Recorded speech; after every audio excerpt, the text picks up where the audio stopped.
Hello and welcome back. Today's study is going to be on the Trumpets of Revelation. Our text is going to be Revelation 9 and 11, just a little bit in 11. So if you want to go ahead and turn there, I am going to share with you a chart that I talked about when I talked about the seals. And I'm going to show you, this is sort of the typical view that a lot of people I have heard explain Revelation. And this is kind of, I think, just the way that people come at it a lot of times. If you have a mindset that the Bible is always written in chronological order, but it is not. And I actually believe that it is not set up like this, but this is the typical view. And that is that you have the seals, that's this in purple right here.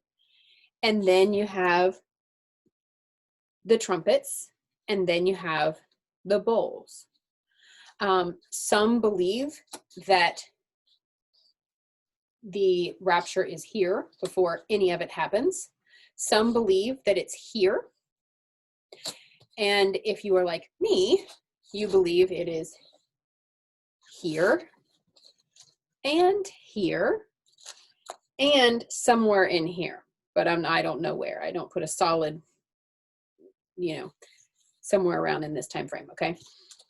So the bowls are called God's wrath in Revelation 16 verse 1. But then there's a view that holds to the fact that these are God's wrath, but that the Christians might still be on earth, but they are protected from God's wrath, because Revelation 16 verse 2, I believe it is, actually says that the saints, let me go ahead and read it, just so that you understand these different views. Revelation 16:1. Then I heard a loud voice from the temple saying to the seven angels, "Go and pour out the seven bowls of God's wrath on the earth." So the bowls are definitely God's wrath. Okay. The first went and poured out his bowl on the earth, and severe painful sores broke out on the people who had the mark of the beast and who worshipped its image. So this is clearly going to Satan's kingdom. Okay, so they're making a distinction that bowl number 1 only happens to the people with the mark of the beast on the earth. Okay, so then we know from chapter 13, verse 7 and 8, that the only people that don't take the mark of the beast are the ones that are saved, the elect. So there is a view that says that the Christians will be here, since it refers to the fact that it only goes to the ones that do have the mark. Then that would indicate that there are people still on the earth that don't have the mark, so the elect are still there. Some people would hold to that view. Some people would say, the pre-wrath view would definitely say that the Christians are definitely gone by this time, that the rapture has happened by this time. Okay, so those are some different views. But either way, I think that the more accurate way of seeing it is more like overlapping. So I would say these are the seals, and they are like a table of contents. And they are the overview of what happens. Then you have, I believe that Joel gives us an idea that this is when the trumpets start, and that the bowls start somewhere over here, probably a little closer. As you can see, I couldn't fit it any closer together, these numbers. So I would probably put it further over here if I could have my way. But anyway, so just for you to kind of understand where I'm coming from as I try to work this out. Okay, so let's go to, actually I'm going to share my page so that you can see the PowerPoint and follow along. Those of you that have fill in the blank. So just bear with me as always.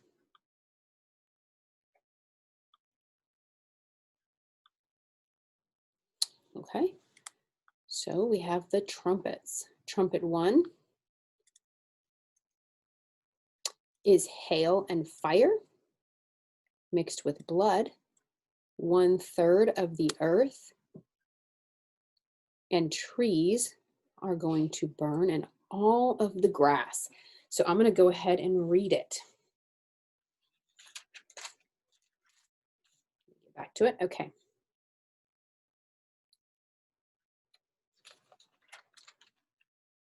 Sorry, I actually got ahead of myself.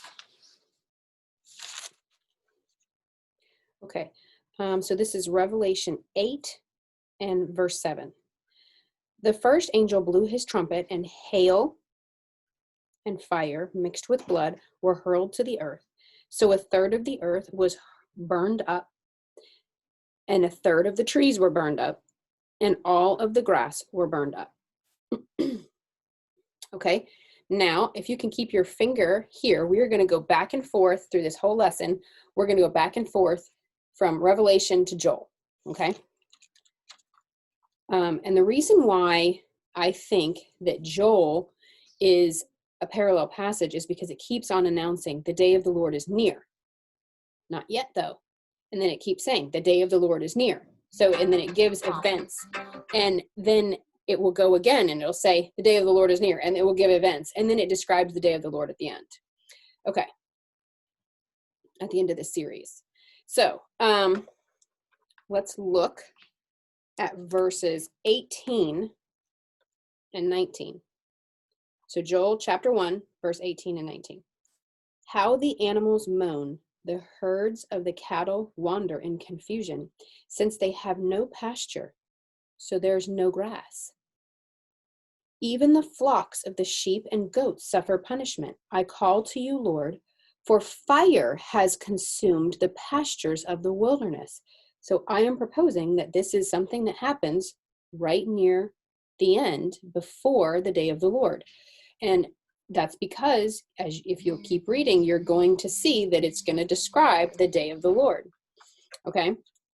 So before the day of the Lord, if you work backwards in the passage of Joel, you keep going backwards and you're hearing about this fire coming down and consuming the trees and the grass. Okay? All of the trees of the orchard. Wow, okay. So even the animals cry out to you. All right, and we remember that one of the fourth seal, the animals, the wild animals were attacking people. Okay, so I think that these are actually all related.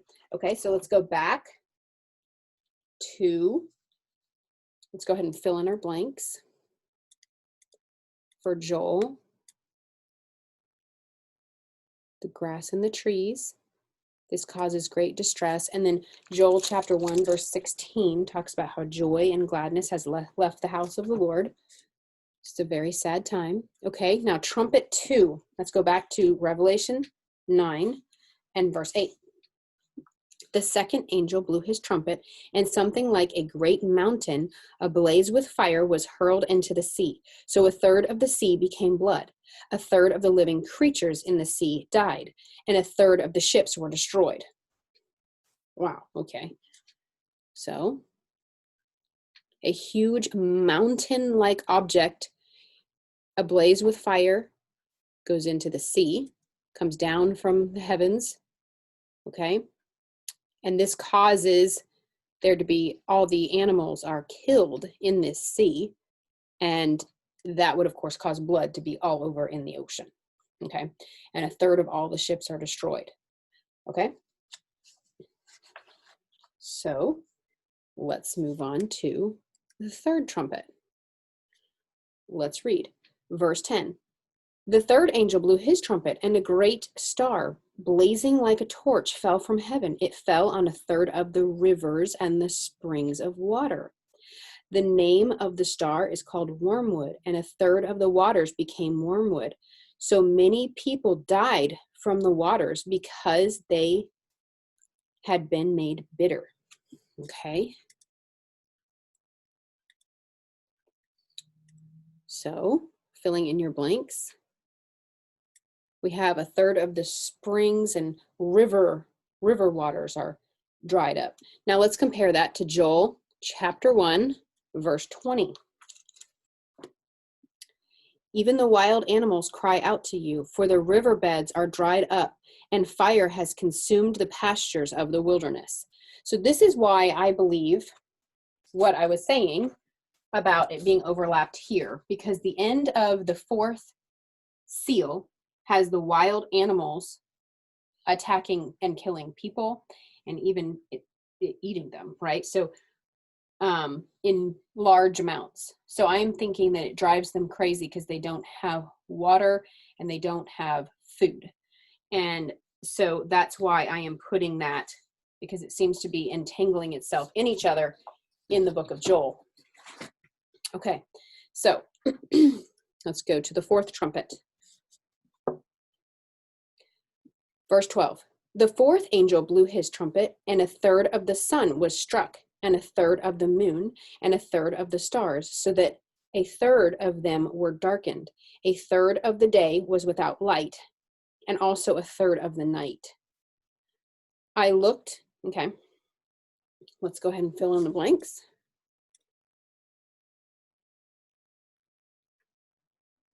Okay, so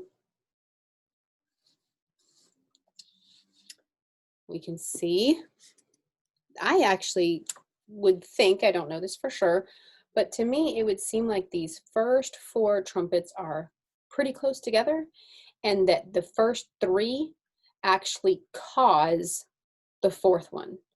Because if you have a huge mountain ablaze with fire, so first you have all these little hail fire things that come first. And if you were to have, say, a gigantic, meteorite or asteroid come, you would have like a meteor shower first, then you would have an asteroid that's huge, and then a lot of times you have like a moon, a small little asteroid that literally revolves around the gigantic asteroid. And so I am wondering, I could be completely wrong on this, it's just a hunch, is that these happen quickly, and that on their way in to Earth's atmosphere, it literally, or on the way down from the heavens, it literally strikes and runs into some of these flying objects, run into the sun, run into some of the stars, run into the moon, and strike them, because it actually says that they're struck. So this could be something that happens quite quickly. And like I said, I would put it at the end of the beginning of birth pangs, beginning of tribulation, right around that time period would be my best guess. Okay, so verse 13, I looked and I heard an eagle flying overhead, crying out in a loud voice, woe, woe, woe, to those who live on the earth, because the remaining trumpet blasts that the three angels are about to sound. So the next three trumpets are woes. Okay, trumpet 5. Actually, let's read it first. Okay, the fifth angel. Now, we got to pay really close attention to all the details of this fifth trumpet. Okay, so the fifth angel blew his trumpet, and I saw a star that had fallen from heaven. So it had previously fallen. So is it one of those that already fell in the first four trumpets? Quite possibly. Okay. The key for the shaft to the abyss was given to him. So this is a being of some sort. He opened the shaft to the abyss. Okay, so to fill in your blank, he is given this. Okay, so there's 3 phases to the fifth trumpet. The first phase is there's a star that had already previously fallen. The second phase is he opens the abyss. Okay, when he opens it, it darkens the air. Let's keep reading. He opened the shaft to the abyss, and smoke came up out of the shaft like smoke from a great furnace, so that the sun and the air were darkened by the smoke from the shaft. Then locusts came out of the smoke onto the earth, and power was given to them like the power that scorpions have on the earth. They were told not to harm the grass. So enough time has happened that there is now grass on the earth. So grass has grown back. Of course, grass does not take terribly long to grow back, but grass has grown. Okay. And every green plant or any tree. So they're not allowed to harm these three things. But only those people who did not have God's seal on their forehead. That's interesting. They were not permitted to kill them, but were to torment them for 5 months. Their torment is like the torment caused by a scorpion when it stings someone. In those days, people will seek death and will not find it. They will long to die, but death will flee from them. Okay, so let's fill in our blanks. All right, so from the smoke comes these locust-like war horses with human faces. And let's go look at their appearance in verse 7. The appearance of the locusts were like horses prepared for battle. Something like golden crowns was on their heads, and their faces were like human faces. They had hair like woman's hair, and their teeth were like lion's teeth. Their chests were like iron breastplates. The sounds of their wings was like the sound of many chariots with horses rushing into battle. Now, that's interesting. I have actually the sound of that on my phone. Just a moment.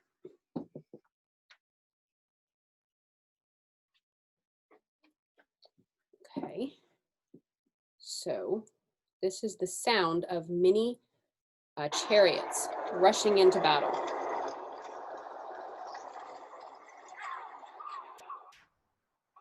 Okay. So that's very interesting.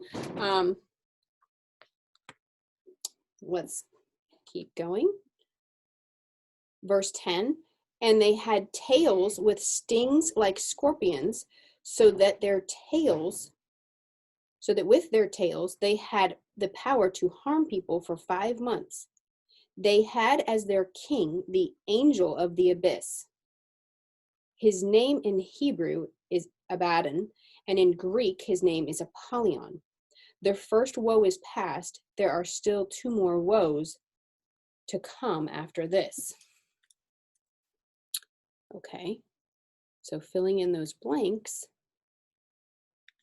we can see that these people we saw in verse 4, that it seems like a demonic horde. They are not allowed to harm the Christians that are on the earth, but only those with the mark of the beast. Okay, so the Antichrist's kingdom. And so the Christians are kept safe, which is why a lot of the people who hold the view that during the first bowl, that some of the Christians the elect will still be here. The rapture hasn't happened yet, but they'll be kept safe from some of the plagues. Okay, this is where that idea comes from. It also comes from the idea that in Egypt, when God was rescuing Israel from Egypt, some of the plagues only happened to the Egyptians, and the Israelites were kept safe from some of them, but others they were not. So they kind of take that as an example. I'm not saying I'm holding to that position. I'm just sharing what the different positions are and where they come from. Okay, so now let's look at the 6th trumpet. And this is going to be in verse 13. The 6th angel blew his trumpet from the 4 horns of the golden altar that is before God. I heard a voice say to the 6th angel who had the trumpet, release the 4 angels bound at the great river Euphrates. So the 4 angels who were prepared for the hour, day, month, and year were released to kill 1/3 of the human race. The number of the mounted troops was 200 million. Wow. I heard their number. This is how I saw the horses and their riders in the vision. They had breastplates that were fiery red, hyacinth blue, and sulfur yellow. The heads of the horses were like the heads of lions, and from their mouths came fire, smoke, and sulfur. A third of the human race was killed by these three plagues, by the fire, the smoke, and the sulfur that came from their mouths. For the power of the horses was in their mouths and in their tails, because their tails, which resemble snakes, have heads that inflict injury. Okay, so let's fill in our blanks. So 4 angels are released, 200 million. This is a massive army, right? These horses, they have heads like lions, and their tails look like snakes. Pretty terrifying. They have 3 plagues: fire, smoke, and sulfur. Okay? And then look at verse 20. The rest of the people who were not killed by these plagues did not repent of the works of their hands, to stop worshiping demons and idols of gold, silver, bronze, stone, wood, which cannot see or hear or walk. And they did not repent of their murders, their sorceries, their sexual immorality, or their thefts. So, even though all of this has happened, there is still not a repentant heart towards God. All right, so I do want to compare this to Revelation 14, verses 9 through 13. Now, it's also interesting that there's a group of 3 here that happens right before this one, but we are going to pick up at verse 9. And another, a third angel, followed them and spoke in a loud voice. If anyone worships the beast and its image and receives a mark on his forehead or on his right hand, he will also drink the wine of God's wrath, which is poured in full strength into the cup of his anger. He will be tormented with fire. Look up at the PowerPoint. Fire and sulfur in the sight of the holy angels and in the sight of the Lamb. And the smoke, see that? It's the same 3, fire, smoke, and sulfur, of their torment will go up forever and ever. There is no rest, day or night, for those who worship the beast and its image, or anyone who receives the mark of its name. Now, I am proposing that this may actually be a parallel, that this is also for only the people who have taken the mark of the beast. So I think that the trumpet 5 and trumpet 6 are actually, the saints are still here, the elect are still here and haven't been raptured yet, but they are protected from these particular plagues. Okay, so let's keep reading. This calls for endurance from the saints who keep God's commands and their faith in Jesus. You see, the elect are still here. I don't believe they've been raptured yet. Verse 13, Then I heard a voice from heaven saying, Write, blessed are the dead who die in the Lord from now on. Yes, says the Spirit. So they will rest from their labors, since their works follow them. And then verse 14 is the rapture passage, and it's about the harvest, which we talked about during when we talked about the in the timeline for the end of the age in the first series. So that is the harvest. That's the rapture. So this is right near the rapture. So I am proposing, and I will show you here, I actually have added the trumpets. So these are the trumpets, and the trumpets, the 7th trumpet is here, and I would say the 5th and 6th trumpet are here near the end of the Great Tribulation, and it's only on those that have the mark of the beast. And the first 4 trumpets I would put either at the end of the beginning of birth pangs or the beginning of the Great Tribulation, somewhere in there. Okay, and that's just my best guess, comparing it with Joel also. So let's look at Joel, since I just mentioned it. Let's go back to Joel and look at a possible parallel here as well with these fierce, scary-looking armies, this 200 million group. Okay, so if you go to Joel chapter 2, the beginning, verse 1 and verse 2 again says that the day of the Lord is near, which means it's not here yet. So it just keeps announcing. So you have in verse 15 of chapter 1, Joel chapter 1, verse 15, you have an announcement, the day of the Lord is near. Then you have what I think is the description of some of the seals and some of the trumpets, okay? The first 4 trumpets, or some of the first 4 trumpets. Then start at the beginning of chapter 2, it announces again that the day of the Lord is coming near. It's like it's recapping. This is all stuff that's going to happen when the day of the Lord is getting nearer and nearer and nearer. So it's like, the day of the Lord is near. Let me describe some things that are going to happen. Okay, the day of the Lord is near. Let me describe some more things that are going to happen. And then as the passage goes on, it actually describes the day of the Lord coming. Okay, so chapter 2, verse 1. Blow the horn in Zion. Sound the alarm on my holy mountain. Let all of the residents of the land tremble, for the day of the Lord is coming. In fact, it is near. A day of darkness and gloom, a day of clouds and total darkness. And it goes on to describe it. Okay, so near, but not here yet. Okay, so then let's look at verse 3. Actually, let's go to the middle of verse 2. A great and strong people appears, such as has never existed in ages past and never will again in all generations to come. Now, verse 3. A fire devours in front of them, and behind them a flame blazes. And it goes on. Look at verse 4. Their appearance is like that of horses, and they gallop like war horses. Well, what was just said about the appearance of these, hordes of armies? It said that they looked like war horses, right?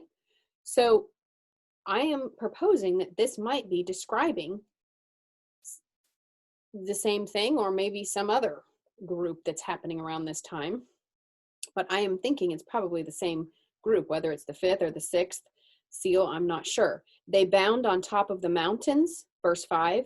Their sound is like the sound of chariots, like the sound of fiery flames consuming stubble, like a mighty army deployed for war. So again, it described their appearance and then also their sound, and it matches up. So nations, verse 6, writhe in horror before them, all faces turn pale. And then it goes on to describe it. And then you get down to describing the day of the Lord in verse 11. So anyway, I am proposing that this could actually just be a parallel reference. Okay, so let's go back to Revelation, and we're going to look at Revelation 14, actually.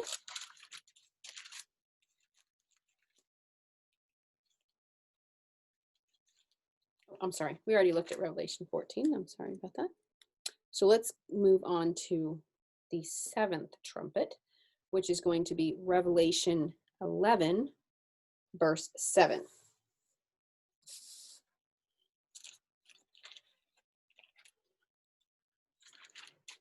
Okay, so remember that the delay of time that we talked about when we talked earlier in the timeline, we talked about Revelation 10, verse 4, and that's the 7 thunders that we weren't allowed to know about, and the delay of time in verse 7. Okay, so that has already happened. And then you have the 2 witnesses. We're not going to go into detail about the witnesses, but then we're going to pick up at verse 15 of chapter 11. So Revelation 11, verse 15. The seventh angel blew his trumpet, and there were loud voices in heaven saying, "The kingdom of the world has become the kingdom of our Lord and of his Christ, and he will reign forever and ever." Verse 16, the 24 elders who were seated before God on their thrones fell down and worshiped God, saying, "Give thanks. We give you thanks, O Lord, the mighty, who is and who was, because you have taken your great power and have begun to reign. The nations were angry, but your wrath has come." So at this point, God's wrath has come. "The time has come for the dead to be judged and to give the reward to your servants and the prophet, to your servants, the prophets, to the saints and those who fear your name, both small and great. And the time has come to destroy those who destroy the earth." Okay, so let's fill in our blanks. The seventh trumpet, Jesus is on earth, and he is doing the actions that it takes to set up his kingdom in full on earth. Now it is started, and God's wrath has already come. Okay. Now, let's look at verse 19. And we've already mentioned verse 19 when we compared it to the end, the last bowl and the last trumpet, that's this one, and the last seal. We kind of compared those. Okay. So we've heard this before. Verse 19, then the temple of God in heaven was opened, and the ark of his covenant appeared in his temple. There were flashes of lightning, rumblings and peals of thunder, an earthquake and severe hail. Okay, so to fill in your blanks, there we go. All right. And of course, the book of Joel also describes the day of the Lord in this sequence. After you see this, frightening army, then you have the day of the Lord description. So I would propose that it actually follows the same sequence and the same chronological order. And so then I want to just briefly describe, I'm going to stop sharing my screen so that you can see a little bit better what I have up here. Kind of move out of the way. So I'm not going to teach a separate lesson on the bowls, but I'm just going to mention them here.